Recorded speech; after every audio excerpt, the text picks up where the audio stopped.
Hola a todos y un saludo desde tierras africanas. ¿Qué sucede cuando un miembro de la Armada Española desafía una creencia fundamental aceptada por siglos? En este vídeo escucharemos las controvertidas afirmaciones de un cabo primero de la Armada, quien desafía la concepción convencional de la forma de nuestro planeta. ¿Qué evidencia respalda sus afirmaciones? ¿Cómo reaccionan sus colegas y la comunidad científica ante esta declaración? Prepárate para cuestionar tus propias convicciones mientras te sumerges en esta fascinante exploración del debate sobre la forma de la Tierra.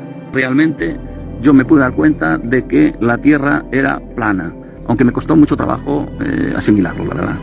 Sigue conmigo mientras profundizo en este integrante asunto y examino las pruebas presentadas por este controvertido cabo primero de la Armada. Aquí os dejo el vídeo. Un saludo desde Ceuta, cuna de la Legión Española y perla del Mediterráneo. Realmente yo me pude dar cuenta de que la Tierra era plana, aunque me costó mucho trabajo asimilarlo, la verdad. Un dragaminas es un barco que tiene unas características muy especiales, ¿no? Es un barco pequeño, relativamente pequeño, y cuya quilla es plana, precisamente para no chocar con las minas. Entonces nosotros hacíamos ejercicios por toda la zona del desde Cádiz, Rota, hasta Francia prácticamente, ¿no? Y en diversos puertos hacíamos maniobras cuando nos tocaba de dragado. Venía un minador, plantaba una serie de minas, que solían ser como 6 o algo así, a la entrada del puerto, en los alrededores, y después veníamos la flotilla de dragaminas y teníamos que descubrir dichas minas y dragar, vamos. Entonces nosotros nos movíamos teníamos unos mapas de extraordinaria precisión, como no puede ser de otra manera. Primero porque los mapas españoles son probablemente los mejores del mundo. Hay una serie de barcos que están continuamente haciendo mapas y dragando las ¿cómo se dice? Las costas, por decir, españolas e incluso de otros países también, ¿no? Vamos haciendo mapas. Y eran de una extraordinaria precisión. Y es 2 dimensiones, está en 2 dimensiones. Y sin embargo, una esfera no es plana y está en 3 dimensiones. Tú no puedes poner un mapa curvo. Hombre, no sé yo ahora con el GPS. Dicen que con el GPS sí se puede hacer, yo tengo mis dudas, pero bueno, será una aproximación, pero no se puede hacer exactamente igual. ¿Por qué no puede ser la Tierra esférica, como se podría decir? Por una sencilla razón. Si tú coges una naranja o una cáscara de huevo, imagínate, coges el huevo y lo cortas por la mitad y te quedas la parte más redondita, que casi es una bola redonda. Y tú ese huevo tratas de estirarlo, o esa naranja tratas de estirarlo en una mesa y rompe. ¿Por qué? Porque está en 3 dimensiones y la mesa está plana, en 2 dimensiones. Por lo tanto, tú no puedes representar una tierra redonda en un plano. Por eso todos esos mapas dan Gleason y todos esos tipos de mapas, todos dan distorsiones. ¿Por qué? Porque supuestamente si la Tierra es redonda, tú no puedes representar eso en un plano. No hay manera de hacerlo. ¿Vale? Por lo menos en aquel entonces no se podía hacer. Te estoy hablando de hace 40 años prácticamente. No existía ni el GPS, ni existía toda la tecnología que hay ahora. Y más con los mapas que tengo, el mapa del puerto de Valencia o de Barcelona o de donde sea, ¿no? Donde fuéramos a hacer la maniobra. Si lo veo perfecto, y yo calculo después con los instrumentos, con el radar y con otros instrumentos que tiene el barco, y veo que coincide exactamente, es que la Tierra tiene que ser plana. Es decir, si yo estoy aquí plantado y miro imagínate a una boya y marca 4 millas con el radar, y efectivamente marca 4 millas, y voy a mirar en el plano y marca 4 millas, y voy a mirar, pongamos por ejemplo un faro que está a 20 millas y miro y marca 20 millas, digo, pues primero que nada, que a 20 millas el faro probablemente esté ya por debajo de la línea del horizonte, ya no se podría ni ver por la curvatura, pero bueno, lo sigo viendo. Pero aunque lo viera, no me puede dar la misma distancia, exactamente igual, porque se supone que yo estoy viendo una curvatura, ¿no? Se supone que la Tierra, o que nos querían hacer creer que la Tierra era redonda, y por lo tanto yo estoy viendo una curvatura, y sin embargo yo lo estoy viendo que es plano, porque así me lo indica el plano del barco. Y ahí fue principalmente donde empecé a dudar. Que el sistema de radar que se utiliza en un barco funciona en una línea completamente recta. Corrígeme si me equivoco, por favor. Nos dicen, ¿no? Nos cuentan que los barcos, según se van alejando con el horizonte, llega un momento que se alejan una determinada distancia y se empiezan digamos, la curvatura, se empiezan a desaparecer por culpa de la curvatura. Bueno, eso fue una de las primeras cosas que comprobé que eso es radicalmente falso. Eso no es verdad, eso no hay por dónde agarrarlo porque es una mentira como una catedral, vamos, no es verdad, así de simple.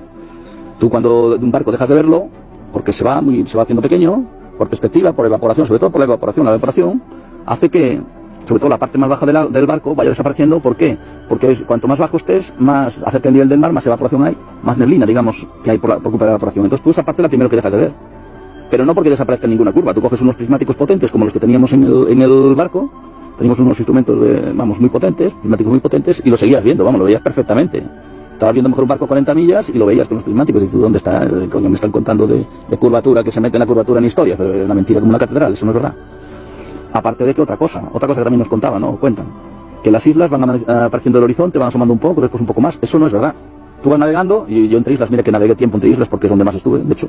Estuve 2 años navegando por las Islas Baleares y otros 2 años, o 2 años y pico, también navegando por las Islas Canarias, ¿no? O sea que las conozco bien. Y entonces tú ibas navegando y no veías nada. Y de repente, a lo mejor venía un poco viento, disipaba un poco la bruma y de repente veías una isla y la veías entera. No veías asomar un poquito un pico, después un poco más y después. Eso es mentira. Eso es otra bola que nos cuenta. De que el telémetro también es otra confirmación más sobre cómo es la forma y el terreno sobre el que trabaja el mundo militar, ¿no?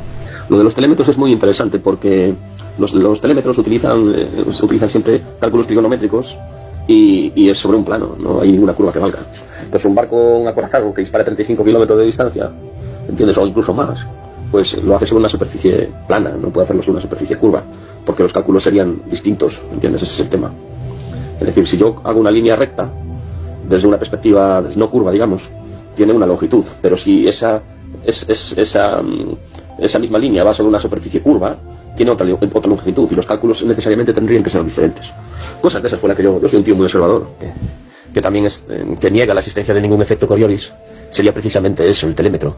Es decir, ¿tú cómo vas a meter, si depende de la velocidad de rotación de la Tierra, va a depender, no la velocidad es en el eje, digamos, siempre es la misma, pero desde el punto de vista que tú te encuentres en Alaska, por ejemplo, o en Alaska, ¿a qué velocidad va a estar rotando?